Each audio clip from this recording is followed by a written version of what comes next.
সময়ে দেশের পতাকা উড়িয়ে ঘরে ফিরল উদয়নারায়ণপুরের কলেজ ছাত্রী। আন্তর্জাতিক স্তরের একাধিক বিষয় ভিত্তিক যোগাসন প্রতিযোগিতায় সোনা ছিনিয়ে এনে দেশের মুখ উজ্জ্বল করেছে উদয়নারায়ণপুরের কলেজ ছাত্রী সুস্মিতা দেবনাথ ওরফে রায়। গত সোমবার রাতে উদয়নারায়ণপুরের বাড়িতে এসে পৌঁছয় সে।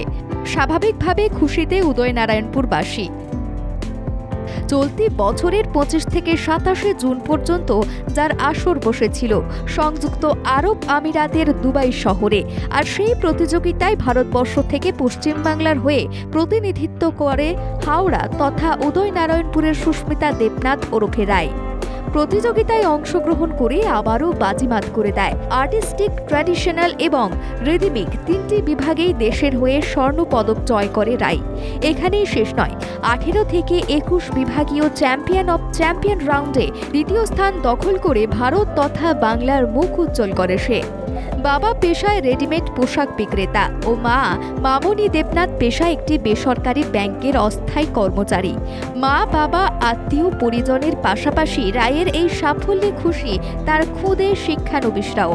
মেয়ের সাফল্য প্রসঙ্গে মা মামনি দেবনাথ জানান, ছোট থেকেই মেয়ের যোগাসনের প্রতি ঝোঁক।